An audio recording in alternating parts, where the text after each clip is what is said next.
in 2017, it won the Orange Flower Award for writing humor.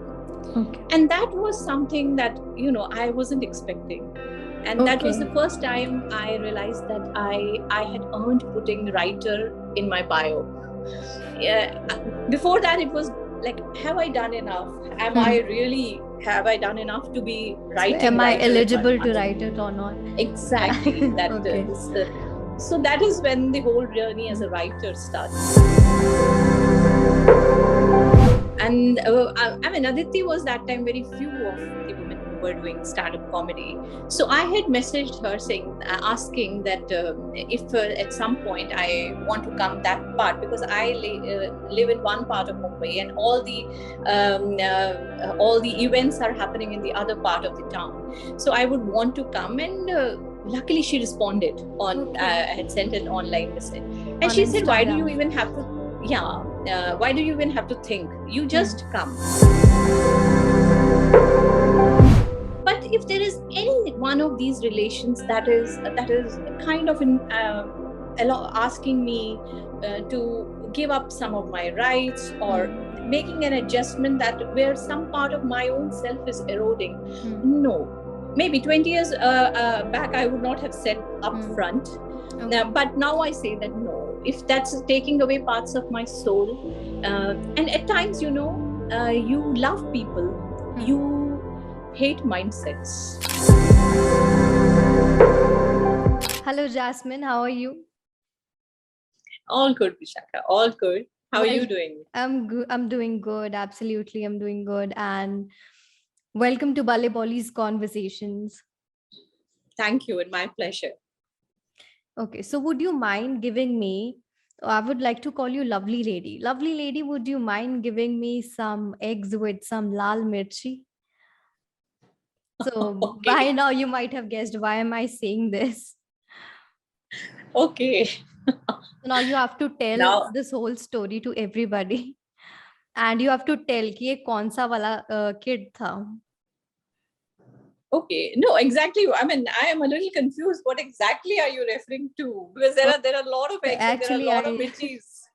Actually, I saw an Instagram post of yours in which you had shared a screenshot of WhatsApp, and you had written that one of my kid had asked me that, and they had texted you on WhatsApp that please give me some eggs with lal mirchi on it. And I think during lockdown. Okay, that was long back. Now I'm like a little worried how much I have been stalked. Oh my God. Yeah, that is the banter we keep having. That's an exchange we have at home all the time. And lockdown, all three of us thrown with each other, with none of us having our space. So that was our mode of communication in that small matchbox-sized Mumbai flat.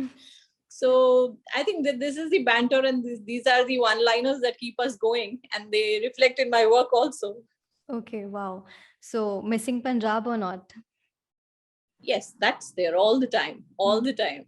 So you belong to Ludhiana, and your father was a lawyer, your mother a retired college principal who used to teach English literature, right? And if I'm not wrong, literature was your first love too. So how did you end up being an economics professor then? That is, I think, as I said, I was a people pleaser. I wanted to be the best daughter. I want to be, and academically, I was always very good. So from, your parents think about you very differently. And my mother, in some ways, she was right also. She felt that since literature is something I'm always interested in. I mean, I was always addicted to books and poetry and all of that. I could be pursuing that. I will be close to it for my life. That is a passion. So since I was academically good, so she was like, no, you have to do your master's in economics and all of that. And ours was a generation, we were like, okay, what the parents are saying is the best thing. Right. So on hindsight, honestly, I'm not regretting that at all, for the simple reason that Now I pick up from the economics that I had studied, and I take references from a lot of You are economics. studying your own life Yeah, trends and statistics now, yeah. isn't it? So I now look at my own diminishing marginal happiness in a different way. So I think everything happened for a good reason. Okay. And what has happened over the last few years had its own good reasons. From being So a geeky economics lecturer to now being a spoken word artist and a writer, how did your journey begin? I think as a, academically, and that was destined that, okay, I had cleared my UGC net exam for lectureship. So the natural outcome of that was that I would take to teaching in a college. So after marriage also, I did that for some time. And then I landed up with an administrative job. I was leading school as a headmistress, a leading play school chain in Delhi. I did that for a few years. And then, motherhood happened. And there was a lot of juggling happening, and somewhere that my professional, that whole trajectory was up on the upswing, but there was always that nibbling feeling inside that I want to hold on to the moments of my son's growing up years. And I have always trusted my gut instinct. If there is an inner calling for something, and luckily till now it hasn't betrayed me. Wow. So on one fine day, I decided that I need to take a sabbatical for some time. And since I got a breather after a decade of doing that, I realized I don't want to go back to what I was doing. So 2 to 4 years became 10 years. Yes, I thought I will take a little sabbatical, but then I started loving that sabbatical. I mean, plus we were moving cities because of my husband's jobs. So that whole process, I was loving the whole process.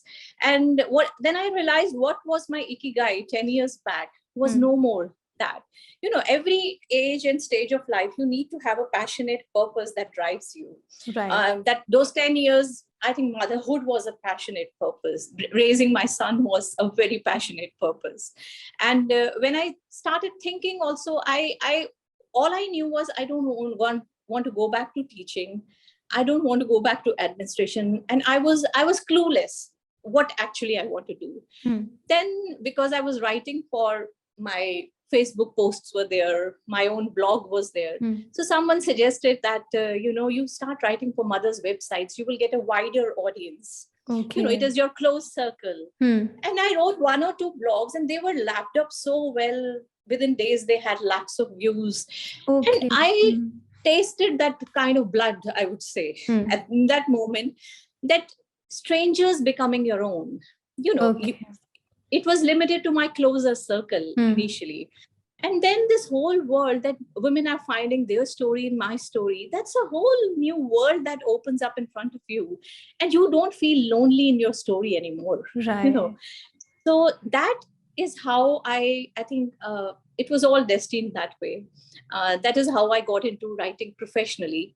And then one of my blogs, Size and Its Matters, that was written just offhand. It was a trial room misadventure about which I had written. In 2017, it won the Orange Flower Award for writing humor. Okay. And that was something that, I wasn't expecting. And that was the first time I realized that I had earned putting writer in my bio.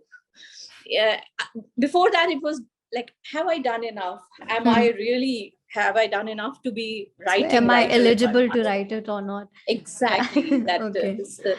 So that is when the whole journey as a writer started. So how was the sabbatical like? And also, how was it a sabbatical from saris?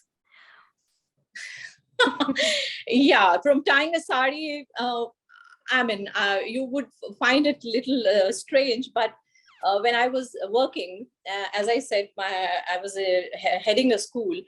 I used to get a record just 5 minutes, at sometimes even less than that, to tie a sari in the morning. And that was an everyday ritual, because somehow I never went to my job without a sari. That maybe I had seen my mother do that every day. For me, it was like, if I am going and sitting and hearing parents and attending to teachers and children and everything, I always found sari like the most relevant attire for what I was doing. And I was very comfortable in that. to doing that. And then, you don't, we don't do that sitting at home. So for a whole, it was a 10 years long sabbatical from saris.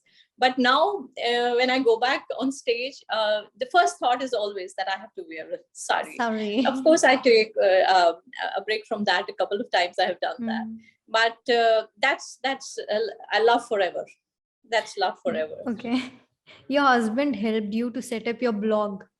So how did it feel, and how was the situation like? I'm technically very challenged. Not just challenged, I have that aversion to anything digital. Or there was a time when I used to feel, why Facebook also? I don't need a Facebook profile. Why do you want to welcome a world into your life? And the irony today is that my whole work is online. Right. I mean, whatever little bit of recognition or identity I have is because my work is available online and all of that. True. But that's, I think, how I have evolved, how I've changed. But he was always very technically savvy and ahead of time. So he suggested that, no, a blog has to start and your writings should be in one place. If not for the world, for your own self. So I think had that not started, maybe this whole new world had not opened up to me. So that is something I'm really thankful to him for. Wow, that's amazing. Also, in an interview, you said that our 20s and 30s are like a roller coaster where we start losing some of our paths, and हम एक ऐसे रास्ते पे होते हैं जहाँ पे we want every relation to be perfect. So how did you manage the roller coaster of your life? Any incident you would like to share? Any particular incident, there is a world actually that walks into your life by way of relations also and professions also. You are used to that cozy comfort of having grown up in that comforting cocoon of your parents' house and everything. You step out and there will be expectations. There will be, there will be a different set of rules and everything, which should not be there actually. But I realized that there are, you have to figure out. Not everybody has to be at the center of your life.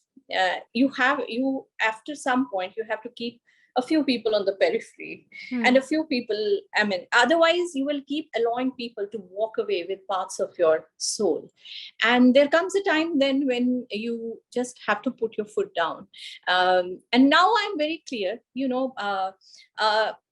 I'm happy. I am answerable to my conscience as far as every relation is concerned, be it being a daughter, be it being a wife, a mother, a daughter-in-law, or any other relation for that matter. But if there is any one of these relations that is kind of asking me to give up some of my rights or making an adjustment that where some part of my own self is eroding, no. Maybe 20 years back, I would not have said upfront. But now I say that no, if that's taking away parts of my soul, and at times, you love people, you hate mindsets, that's you don't want to let go of people also. So in this whole adjustment of people coming around or you deciding to let them go, there will be a few ripples. And if they're meant to be there in your life, if you have been true to them, they will walk back into your life at some point. And as it is said that, okay, let them go free. If they have to come back, they will come back. So now it is that stage. I think that that mind is very clear. There's clarity about a lot of things. So, and in this whole journey, especially us women, we face a lot of things. We have in our closer families also, unfortunately, we have women being compared to each other. True. We have younger women unknowingly being pitched against older women. So you think now women is actually empowered or not? We are empowered, but we still have a long way to go. It's an ongoing journey. True. It's an ongoing journey. There is still lots that we need to correct. in ourselves first before we go out correcting the world. Because if the signal has to go right, this is the way we want the world to look at our lives. Somebody asked me a few months back that what is the suggestion on Women's Day you want to give women? And my instinct, it didn't even, I didn't have to think twice. I said, no, women don't need to be advised. We have our gut instinct telling us what is right. It is the world around women that needs to be advised. That Right. stop advising women, stop asking us to behave in a particular way, dress up in a particular way, adjust in a particular way. No, we know that pretty well. We know that, quite well. Right. So as you spoke about people also, people usually don't like sharing their personal life. And here you make fun of your own life. You're just adding humor, just sharing your own incidents with people. So how supportive is your family? Touch wood, they have been very supportive. My husband's own sense of humor is amazing. So in fact, I at some point might have thought that, okay, do I really want to put this out? Social media is a very big, because for that somebody time you like don't. me, when it is out of your bag, it's the whole world will lap it up. And there's always that a little nervousness before any piece is going to release or when I'm going to go up to perform. I say a lot of things. I very openly. I talk about. I give subtle references, but I talk about women's sexuality also in a certain way, and our work lives, the balance. I talk about homemakers. I know that a lot of people around me know that they are being talked about also, but. I think when you're saying it all honestly, no one has come up to me and till date from my family said, why do you say things the way you say? Never, ever. Wow. It is never, and I hope it remains the same way. It remains the same way because maybe, I put it in a way that kind of gives across a message, but it doesn't demean anybody. There's a certain way of doing each and everything. Yeah. So that art has come over time, 10 years back, I think I was very blunt. Okay. I'm admitting. There was at times a lot of rage, a lot of anger also. Maybe with time, I have learned to channelize that in a better way. And you're really calm and, like that now. If it comes across like that, I'm very happy. At times, I'm not that calm also. Okay. So how did you prepare your kid for banter with generations? And how was your mother's, how was your relationship? My relation with my mother was, I think, I can write volumes on that. She was somebody who never told us in as many terms that this is not to be done. Never, ever. The way she was leading her life was an example for us. For me, my brother also, it was like, we don't have to do anything that hurts her. There were no rules, there were no restrictions, but we know there were boundaries we don't have to overstep. There was an unsaid, it was there.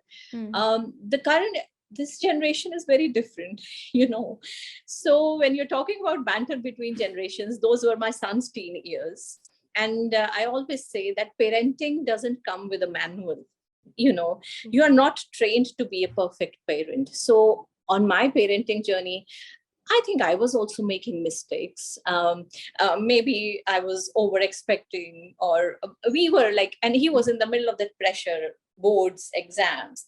So I'm sharing very honestly, one fine day, there was a big show face off and he had a lot of things to share. We woke up to the fact that, okay, he is a grown-up young man and he has to be listened to. And when that whole face off subsided and I mean the whole rage was under control, that was then my husband suggested that you guys are throwing one-liners at each other throughout the day. He has a lot of things to say to you. You give him back in the same this thing. Why don't you do it? You put it in a piece. Wow. Now, I warmed up to that idea. His idea. It was his idea. First we Amazing. laughed it off. Hmm. And he said, you better, both of you channelize your energy in a better way. You both go and do it Wow. on stage and let the world see this tamasha that happens at home every day. And when And I it told happens my with son, everybody. it happens with With everybody. It's a everybody. natural, I think, growing up process. True. One day will come when the child will reply back to you, and you will be like, you are just like thrown out of your out of your throne. You feel that, okay, parenting, Hmm. it's not it's a hot seat that you're sitting on. It's not a throne to command respect from. It's a continuous balance that you have to maintain. So when I told him, first he was like, okay, I mean, that's a very weird idea. But somehow in a day or two, he also warmed up. He said, okay, but I will say what I want to say. And but you write it down, I'll give my inputs. And then that piece came up actually in a very short time.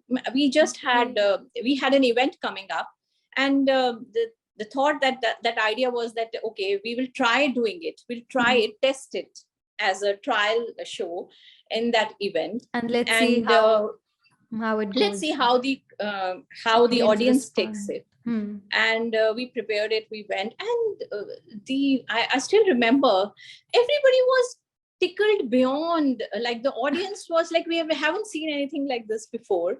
And Okay. we came down, the chemistry between us was better than it was before. And that 1 year after doing it, we performed it at a lot of colleges. Hmm. We were invited to do it because they were youngsters. And Wow. the joke behind all of this is that every time we had to go out to perform, 1 or 2 days prior to that, we had to warm up to each other. All the differences and all the banters had to rest for us Hmm. to be preparing and Hmm. practicing it together. So that was a very beautiful period. Now, when I tell him that, okay, we need to do a sequel to it, he says, now enough, I'm done with it. I'm done. So Now he has become a photographer. yeah, I know. As he said in that, Hmm. that's what I want to pursue, and you were Hmm. expecting something else from Yeah. me. So he has found his calling, and I think given what the path I have chosen, I should be the last one to be stopping him from following his passion. I'm doing it myself. How do you how do you maintain work and life balance? You are a mother, a daughter, a wife. How do you do that? I think, Vishakha, the thing is, when you love something that you're doing, Hmm. uh, it doesn't seem like also that there's an effort going into it. It all then happens, things fall in place seamlessly, because I'm morning, like, I love the fact that there is an idea that chases me, that there's an idea that wakes me up in the morning, and that today I have to be writing on this, or I have to be reading about this. It's not always writing, not, I mean, I will confess that all the time we are not, as writers, our jobs are very romanticized, overtly Hmm. romanticized. They are not like every day. We don't sit. I have not been able to do that every day. And over the lockdown, I think that even lessened, because there was no space. Hmm. I didn't get my me time and all of that. But to steal out time, because that's something that keeps chasing me. A few hours during the day, I have to. That is the time I take out for myself, any which ways. So that happens. That effort, I don't realize also that it's there. Okay. I got to know that you sing as well. So can you sing two lines? No, no, And no. I I'm a assure very bad. I assure I'm you that I assure you that I won't be running for earplugs. no, no, no. I am being warned every day by my son and my husband that, okay, singing is something you should think about Just two before lines. doing that. Or maybe you can just you can just speak some of your piece. Okay, I was not actually knowing that I will be asked to recite. So uh, a few lines I think I will recite, because about singing, I'm telling you, last year when this whole lockdown thing happened, that was the time I got time to go back to my roots, Shiv Kumar Batalvi and Amrita Preetham and Bhaivir Singh, because those were the poetries, like, I had grown up on. Hmm. So now some of those poetries, like Shiv Kumar's Rukh, or some many of his other, they command that they be sung. Those are poetries I mean, they some of the like when I write also, all of my writing I need to taste on my tongue. I write with that thing in mind, that it is aching to be tasted on the tongue. So Okay. that's how a few, I think I had sung a few of Shiv Kumar's poems. Hmm. Last year on Instagram, I used to post on online. Hmm. And then when everyone said that, okay, you sing also, I was like, okay, I know I'm a very bad singer, but And my I think, family members run for your plugs. yes, they do. I They read do. your caption.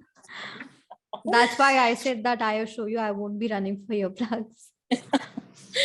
Yeah, no, I think I should not try to be a master of all. I better not dare doing that. I think I'll just read last stanza, not taking much time, from 6 yards are my cave, Okay. because that's a piece It's an amazing one. that is very close to my Hmm. heart. Neither guilty nor apologetic about the choices I made. Don't call them my sacrifices. I'm no goddess, I'm no sage. But do not belittle my surging ahead either. Up in my head, I was always crystal clear when to zoom on, when to pull my reins. And today, 4 decades and a half, yes, I'm giving out my age. 4 decades and a half in the bliss of my haven, my work, my offspring. I celebrate every war, every ceasefire, every balance that I have made. I am a superhero. The 6 yards are my cave. My 6 yards are my cave. Thank you. Wow. You're just amazing and truly an inspiration for each and every woman out there. You I'm have humbled. won you have won several awards, like you mentioned Orange Flower Award, then Liberal Lady Award, then Karamveer Chakra, then also you were featured by Homeground for being one of the seven, artists who have made an Yeah. impact through their poetry. So how does it feel getting so much love from the worldwide audience? Any kind of, validation coming is always welcome. But it does come with a bigger responsibility also. So the first, as I said, the first award was the Orange Flower Award. And, it came with the responsibility that I have to continue doing this, and I have to continue doing this responsibly. Responsibly and So, do much better. yeah. And I'll just share with you that I have never made an effort to write a piece with a message. It is just that I have honestly put things out. What makes me very happy and humbles me is that it has connected with the people, and they have taken it to, it has been deemed as being bridging that gap between generations and genders. And I think I could not have asked for more. Um, eh, Now I really feel at times that I got more than maybe I deserved. So there's a lot of gratitude. There's a lot of gratitude to all the listeners, to all the readers who have taken out time, and all the platforms who came forward to acknowledge all the effort. If in future your son comes up and says, Mom, I want to do something else or want to take a sabbatical, so will the mother in you allow him to do so? Although you have answered this He's in one already of done your that. piece. Okay. So please It's tell already about this. happening. Hmm. Yeah, because he's pursuing engineering. Okay. Yeah, so academically he's doing that, but he's very clear that's just a graduation he's going to finish. Okay. And whether he takes a sabbatical, or whether he joins somebody, or whether he starts freelancing, he's going to just venture into he's already doing it, photography.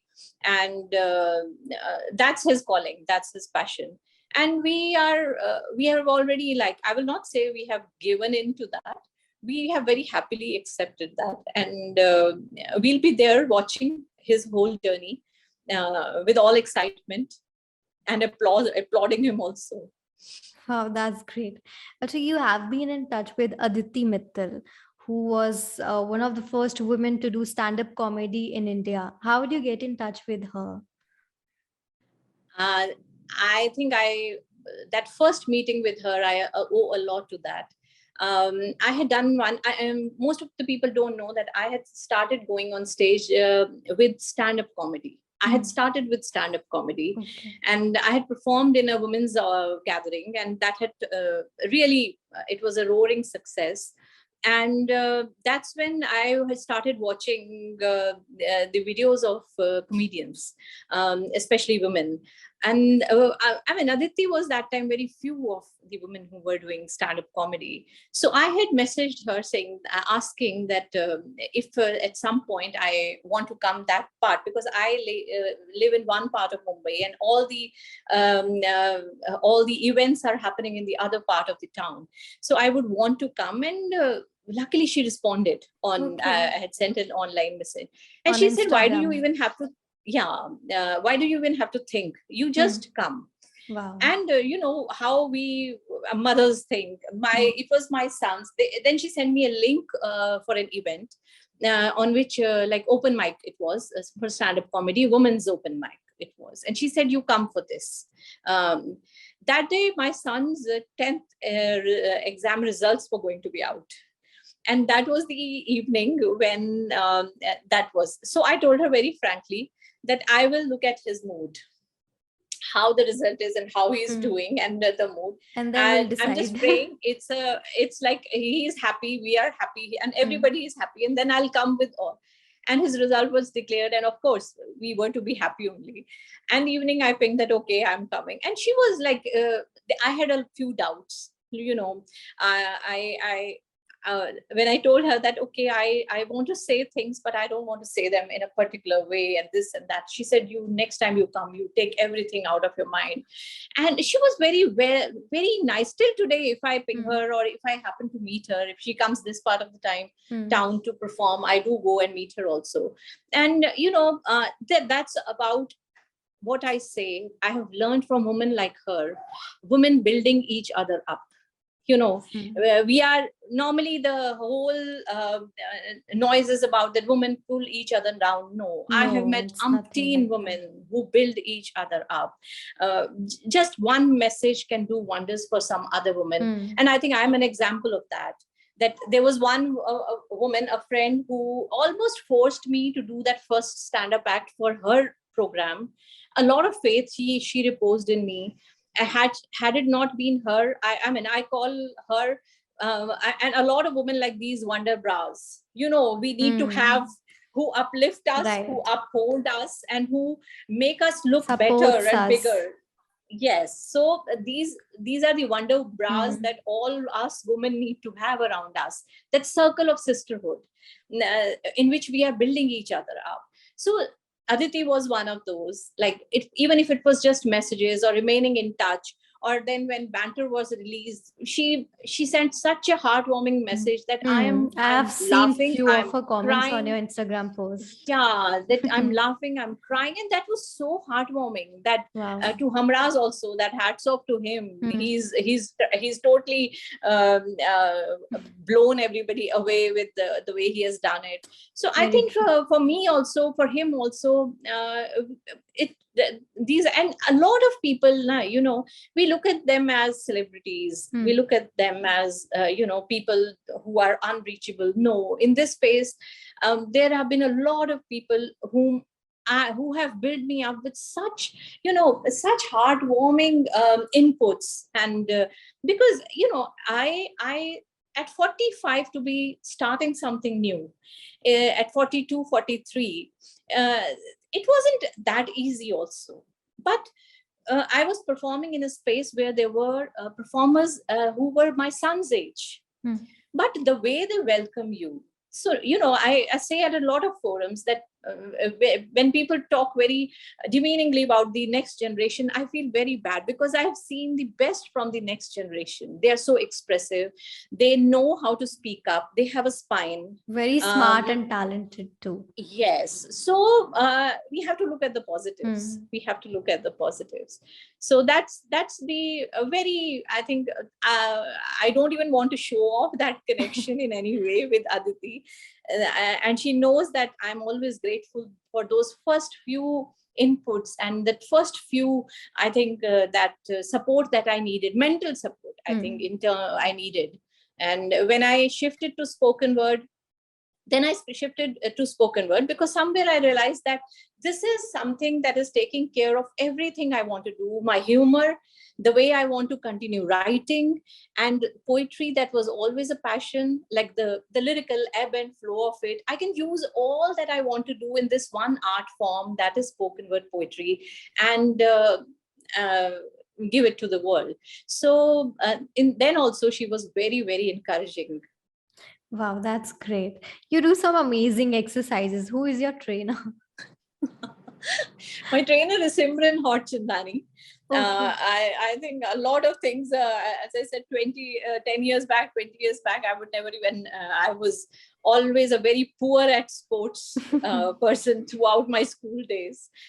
But the way she works on you, and this whole lockdown, the way she has worked online with us. Online is not an Okay. easy job for trainers, I True. believe, for everybody. For I mean, be it everybody. teachers, be it every, I think, field, Students. it has been a big challenge. And to keep us going through that, the exercise was happening. And now I get to that high in doing inversions, which I would not even have thought in my wildest dreams I would ever do. So that's all. I think total credit goes to my trainer, coach. She is fabulous. She's beyond fabulous. Great. So, any message you would like to give to your fans, or maybe people who are on a sabbatical or would want to take a sabbatical in future? I think my only message is, be it a sabbatical or be it your work life, or make the most of it. Take it as that this period is not going to come back, and life is going to dish out something very wonderful after that. And sabbaticals should not be seen as deemed as setbacks or a full stop in our lives. The world has to stop looking at our sabbaticals like full stops to our careers, because the way we bounce back, I think it's not just me. There are a lot of examples of women bouncing back and coming back to work life, and having made the best of both worlds. So make the most of it, and just hear your inner calling. Don't take a sabbatical because somebody is expecting you to do it, or there's a feeling of guilt. No, the world will keep making us feel guilty for a lot of things. We have to rise above. It's just your inner call. If your inner call as a mother, as a professional, these are the ways and balances that we have to make. And I think no one knows better than us women that call that needs to be taken. And all we need to do is support women Also, in just whichever look way. at the positive aspects of life. Yes.